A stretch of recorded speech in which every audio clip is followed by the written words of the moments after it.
Então vamos lá. Olha, vocês desculpem essa luz aqui, talvez não atrapalhe a visão de uma pessoa, mas desde que aquele carrapato me picou, minha visão já não é a mesma. E eu estou precisando de um outro óculos aqui, mais iluminação, senão não vai nada. Olha, muitas pessoas me pedem indicações de livros. Só que você fazer isso a queima-roupa aqui na aula é um desafio, porque evidentemente eu não tenho toda a bibliografia sobre todos os assuntos da minha cabeça. Então o que eu posso fazer é de vez em quando pegar um desses assuntos e dar uma listinha aqui. Eu já fiz isso algumas vezes. Hoje me pediram, por exemplo, uma bibliografia sobre esse movimento antimanicomial.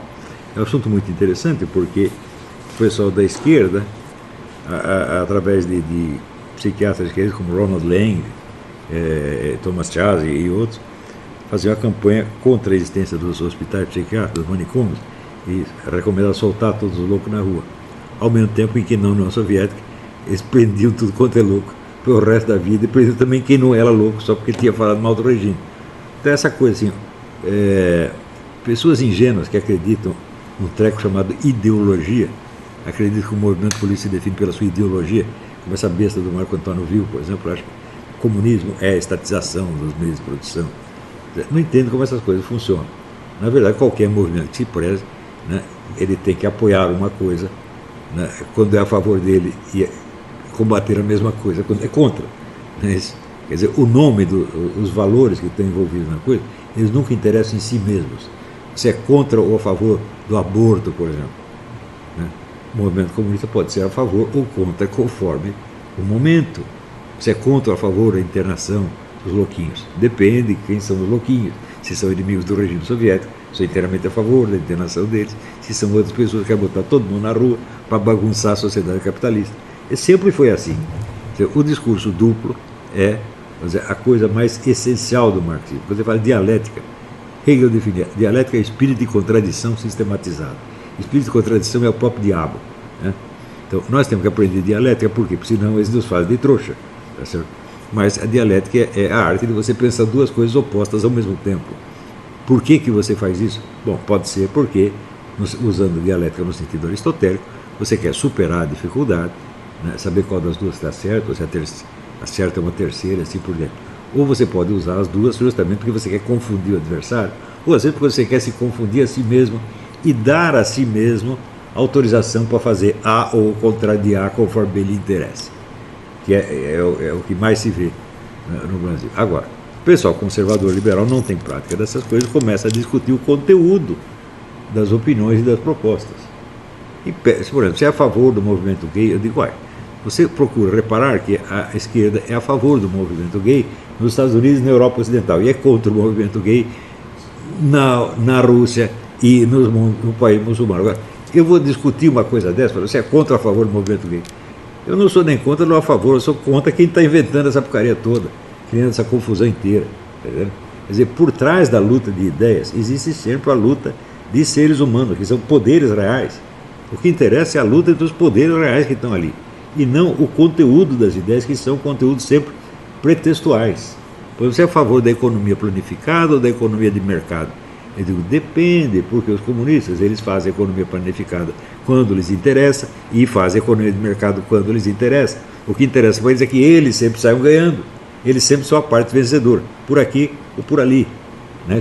Ou no tempo, quando tem o regime militar, você é a favor, vamos dizer, da resistência democrática ou a favor da luta armada. Né? E daí apareciam, né, os comunistinhas recém-chegados brigando por causa disso, e por cima os velhos líderes comunistas, todos sabendo, tudo combinado por trás. Eu falei, não, nós vamos usar a luta armada quando interessar, e a resistência democrática quando interessar. Inclusive eu fui testemunha disso, tinha lá um grupo, eu estava no grupo que em princípio seria a favor da futura luta armada, que não existia ainda, e tinha o grupo dos velhos comunistas, que a gente chamava de pelego, que eram os caras que dominavam o sindicato, que eram tudo a favor da resistência pacífica. Mas eu vi com os meus próprios olhos, isso aí que um ano tinha duas chapas concorrendo no sindicato jornalista, as duas chapas eram do partido. Né? Uma era a dos caras da luta armada, a outra da resistência pacífica, tudo amiguinho. Quer dizer, a reunião era tudo amigo. Vamos combinar, você fala isso, eu falo aquilo. É sempre assim, e o povo é feito de trouxa. Então, antes de você tomar partido numa disputa de opiniões, veja, o mundo não é movido por opiniões, mas por pessoas. de pessoas que se organizam em forças, em grupos, tá certo? E é isso que interessa, né? Ideia abstrata só funciona assim em ciência pura, mas na política não, né? Então, por exemplo, essa coisa antimanicomial, bom, às vezes é bom você manter o louco no hospital, e às vezes é bom você soltá-lo. Você pode usar as duas coisas, ambas para o bem, mas você pode também usar as duas para o mal. Se você usa apenas como um instrumento para fortalecer o seu partido, você está usando para o mal, evidentemente. Você não está pensando no bem dos louquinhos, né? Então, olha aqui. Lucas Prazeres diz: o senhor fala muito das misérias da classe universitária, e eu sou testemunha delas, em toda essa miséria. O senhor disse que na sua época não conheciam o Eric Voegelin, e eu apenas reforço, até hoje não conhece.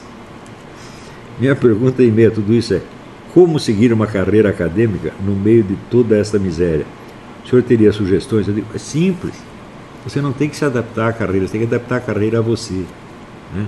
O princípio do fracasso em toda iniciativa humana é o desejo de você agradar e ser aceito, né? Quando você vai falar para uma plateia, você quer que a plateia goste de você, então você cativa a simpatia dela, tenta, né, atenuar as suas ideias para não magoar ninguém. Isso não adianta, meu filho.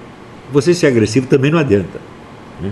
Só uma coisa funciona: você mostrar segurança de si, né? Quer dizer, eu não tenho que perguntar o que vocês gostam, você tem que gostar do que eu disser para gostar.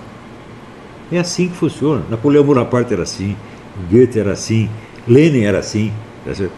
Todos os líderes são assim, seja na esfera intelectual, seja na esfera política. Você tem que se impor como modelo, meu Deus do céu, e não perguntar o que os outros estão gostando ou não. Não é isso? Você acaba todo mundo.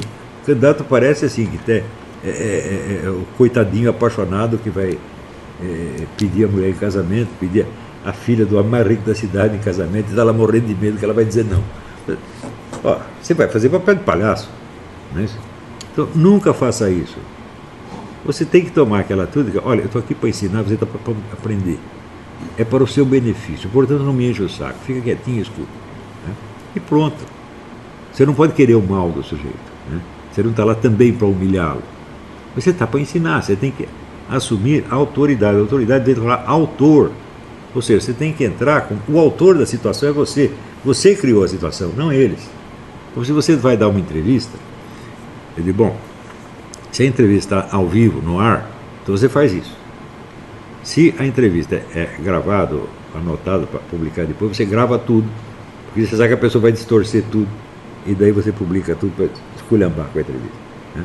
Então, você sempre tem que ser o sujeito que está criando a situação. Você nunca pode ser uma peça dentro da situação. E no meio universitário, fala, olha, eu estou aqui para reformar essa coisa e ensinar as pessoas como é que faz, tá? E vocês tratam de ficar bonzinho, tratam de me agradecer. É assim que você tem que ser, porra. Audaces fortuna juvet. A sorte favorece os audazes, né? Napoleão sempre agiu assim, sempre conseguiu tudo que queria. Você está vendo aí o Donald Trump, né? É a cara de pau encarnada, meu Deus. Ele nunca pergunta para ninguém o que é para fazer. Ele diz, é para ser assim, assim, assim, assim, assim. Ele não fala para ofender. Ele fala, é para o seu bem, pô, vamos fazer, pronto, né? Não dá tempo do outro raciocinar e discutir. E a gente tem que ser assim em tudo. Agora, se você se coloca como se você fosse um candidato no programa de calouros, pode ser que alguns aplaudam você, mas a maioria vai acabar vaiando. Porque quando a plateia sente que ela está forte e você está fraco, ela fica sádica. Ela quer estraçalhar você. Agora, vou contar um negócio para você. Na Bienal do Livro, no Rio Grande do Sul, eu botei isso em prática com o João Pedro Stedley. Desmoralizei o João Pedro Stedley na frente de centenas de militantes do MST. E eles começaram a gritar para me impedir de falar. E eu era a primeira vez que fui no Rio Grande. Eu falei, pô, se eu afrouxar agora, eu estou liquidado mesmo. Então eu preciso dar uma de Napoleão Bonaparte. Peguei o microfone e falei, cala a boca! Todo mundo. Eu era muito agressivo. Pronto, acabou o problema. Agora, se você vai esperar que a plateia o aprove, não precisa ver se eu aprovo vocês, porra. É assim. Ou então, se você não tem nada para ensinar, se você está no mesmo nível deles, então você não tem nada que se meter a ensinar. Não é isso? Então, para você ter uma posição superior, você tem que ser superior, você tem que ter superioridade de conhecimento, de caráter, de força, de tudo. Ou então não se apresente. Ou então fique quietinho, fortaleça-se, né? E alguém que falava, acho que alguém, um sujeito sufo, que dizia que a gente primeiro é um coelho, depois vira uma cobra, depois vira um leão. Então o coelho se esconde na toca, porque se ele sair alguém vai comer. Depois você vira a cobra. A cobra já sai para caçar, mas ela só sai de noite, porque se sair de dia pegam ela. E no fim você vira um leão, você sai a hora que você quiser, e se morde e todo mundo sai correndo. Então se prepara para você, de coelho vira cobra e depois vira leão. Né? Essa é a fórmula para todo mundo, essa é para você também. Tá? Olha, eu vou parar por aqui. Eu estou realmente muito cansado. Eu estou trabalhando aqui com 15% da energia antiga e ainda tenho muita coisa para fazer. Eu vou deixar algumas perguntas para a próxima aula, tá bom? Até a próxima aula, muito obrigado.